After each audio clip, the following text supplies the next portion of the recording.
What's the difference between smart and wisdom? Smart people know what they want. Wise people know what they don't want. That's the difference. Right? So wise people know this is not what I want.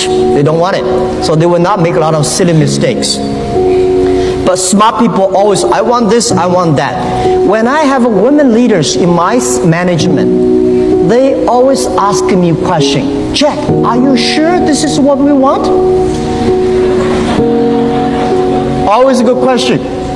Because human being became so greedy in the past 200 years. We want everything. Not only on the earth, we want on the moon, we want on the Mars. But we have to ask, is that necessary you want? This is the question of wisdom.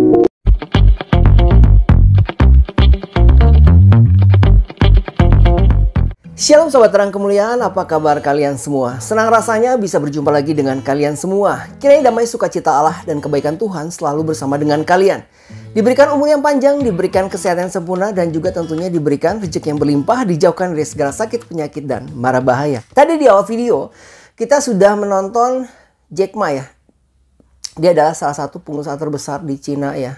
Tadi beliau memberikan perbedaan kepada kita semua antara orang bijak dan orang pintar kata. Jadi luar biasa ya. Oke sahabat terang kemuliaan, kembali lagi kita ke episode belajar ilmu keuangan berdasarkan Alkitab. Ini adalah video yang ketiga atau part yang ketiga ya, episode yang ketiga. Kalau misalkan kalian belum nonton di episode yang pertama dan yang kedua, kalian bisa langsung lari ke beranda atau homepage-nya ya, halaman depan dari Terang Kemuliaan, channel Terang Kemuliaan, dan kalian cari itu ke bawah. Di situ ada belajar ilmu keuangan berdasarkan Alkitab. Nah barangkali di antara kalian apakah ada yang masih ingat apa yang kita pelajari, yang kita sudah pelajari di video pertama dan video kedua. Akan saya ulas sedikit. Video pertama kita membahas tentang bagaimana kita membuat pengeluaran kita itu lebih kecil daripada pendapatan kita ya. Kemudian bagaimana kita membuat anggaran untuk bulanan kita, rumah tangga kita, dan kemudian bagaimana kita untuk menabung. Di video kemarin yang kedua, kita telah membahas tentang investasi. Karena sebagai orang Kristen yang mengandalkan Tuhan tentunya kita juga harus berinvestasi. Jadi jangan hanya berharap kepada Tuhan tanpa melakukan sesuatu. Karena Tuhan telah memberikan kita akal dan pikiran tentunya yang harus kita gunakan. Kita berdoa untuk meminta hikmat agar apa yang kita lakukan dapat terlaksana dengan baik tentunya. Nah sahabat terang kemuliaan, pada kesempatan kali ini kita akan belajar lagi. Ini adalah episode ketiga atau part ketiga tentang ilmu belajar keuangan berdasarkan Alkitab. Mari kita baca bersama-sama. Saya ambil dari kitab Amsal. Di Amsal 22, Amsal ke pasal 22 ayat 17 ya. Kitab Amsal 22 ayat 17 akan saya bacakan untuk kalian semua. Pasanglah telingamu dan dengarkanlah amsal-amsal orang bijak. Berilah perhatian kepada pengetahuanku. Akan saya garis bawahi di paragraf yang pertama ini, pasanglah telingamu dan dengarkanlah amsal-amsal orang bijak. Jadi di sini artinya di dalam, kalau kita terapkan ya di dalam kehidupan kita, kita tuh harus banyak mendengar saran orang atau kita belajar dari orang yang tentunya lebih pintar dari kita, orang yang lebih bijak tentunya dari kita. Jadi kalau misalkan kita belajar tentang ilmu keuangan, kita sulit mengatur keuangan kita ya, untuk rumah tangga kita, untuk hidup kita. Belajarlah kepada orang yang lebih pintar. Kita misalkan kita punya teman, kita punya paman, kita punya saudara, bahkan kita punya orang tua. Yang mungkin mereka dalam pengelolaan keuangannya itu jauh lebih baik daripada kita. Banyaklah bertanya, belajarlah dari mereka. Bagaimana cara mengatur atau mengelola keuangan yang baik. Itu salah satu caranya. Yang kedua, kita juga bisa belajar dari buku-buku. Banyak sekali buku-buku keuangan yang bisa kita pelajari. Bagaimana kita mengatur keuangan kita di dalam rumah tangga kita. Ataupun sekarang sudah zaman YouTube ya, zaman online. Kalian bisa buka-buka YouTube, banyak sekali ahli-ahli keuangan yang tentunya memberikan saran atau pendapat atau ide untuk mengatur keuangan tentunya. Jadi pelajaran kali ini yang pertama ya, di video kali ini, di episode ketiga, yaitu kita mencari saran atau kita mencari masukan tentunya dari orang-orang yang lebih pintar dari kita ataupun yang lebih bijak dari kita. Karena ada peribahasa seperti ini, 2 kepala lebih baik daripada 1 kepala.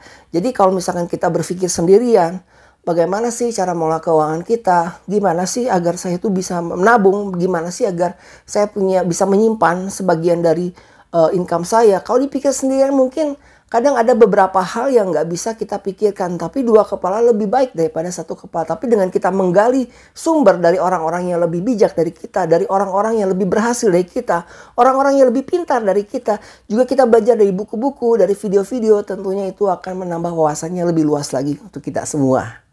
Nah, kemudian apalagi yang harus kita terapkan? Kita baca di Amsal, masih di Amsal, jadi kita itu masih bergelut di Amsal ya. Masih bergelut di Amsal.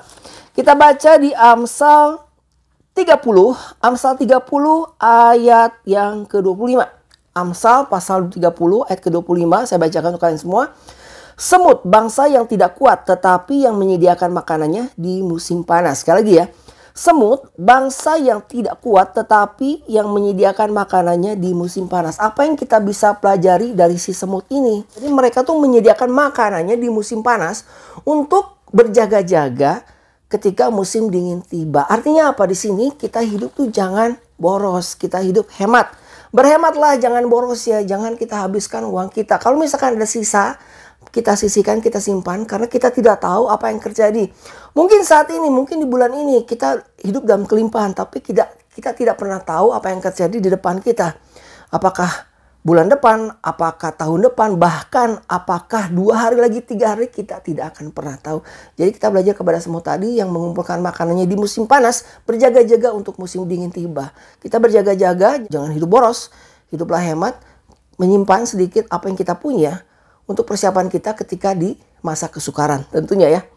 Nah, kemudian satu lagi yang terakhir untuk video ini ya. Kita buka lagi di Amsal 22 ayat 7. Amsal 22 ayat 7. Nah, Amsal 27 ayat 7.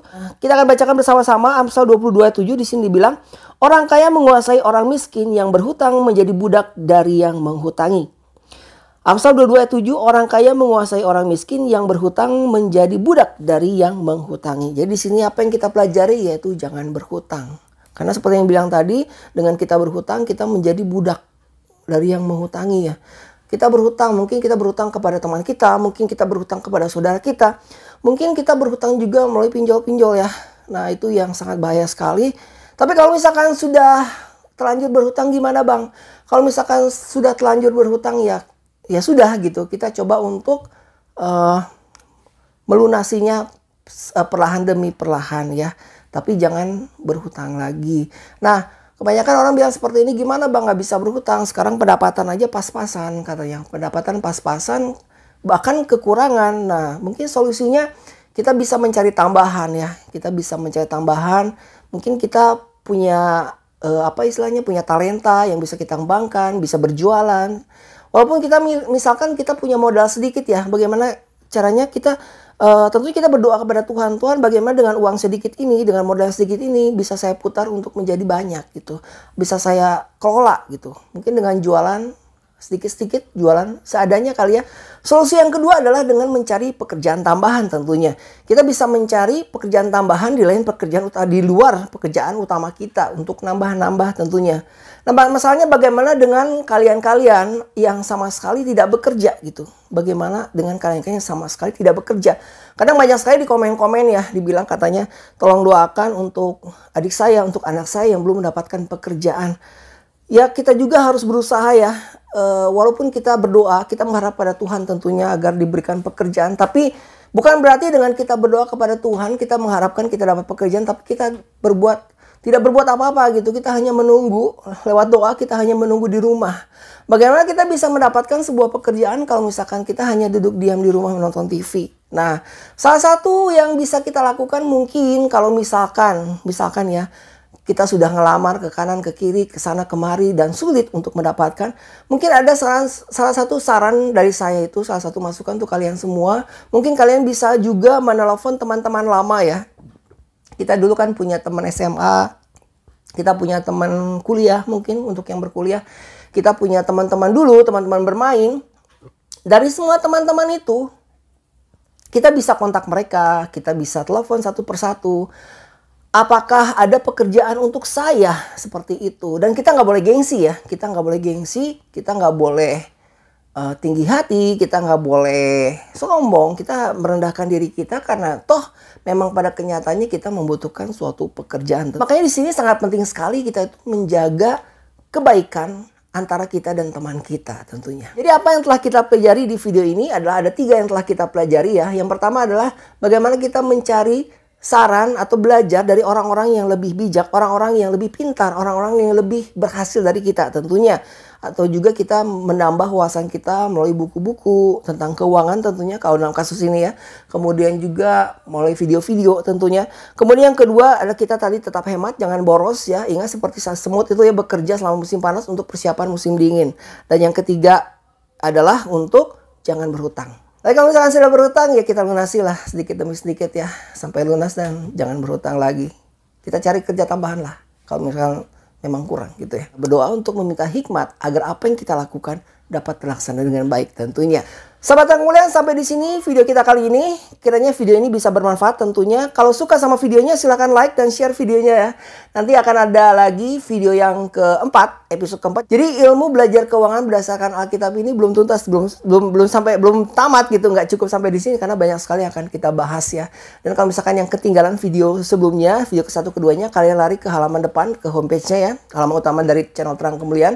Kalian cari di situ belajar ilmu keuangan berdasarkan Alkitab di part 1, part 2-nya, ini part ketiga. So, nanti kita ketemu lagi di part keempat tentunya. Dan sahabat Terang Kemuliaan, jangan lupa dukung terus channel Terang Kemuliaan tentunya dengan cara apa? Dengan cara subscribe dan bagikan video-videonya kepada yang lain agar kiranya channel Terang Kemuliaan ini bisa menjadi berkat untuk orang banyak. Dan saya berdoa untuk kalian semua, kiranya kebaikan Tuhan selalu bersama dengan kalian, diberikan umur yang panjang, diberikan kesehatan yang sempurna, dan juga tentunya diberikan rezeki yang berlimpah, dijauhkan dari segala sakit, penyakit, dan mara bahaya. Kita bertemu lagi tentunya di episode yang keempat ya. Di next video tentunya dengan materi yang lain lagi tentunya. So sahabat yang kemuliaan, kita bertemu lagi di lain kesempatan. Tuhan Yesus memberkati.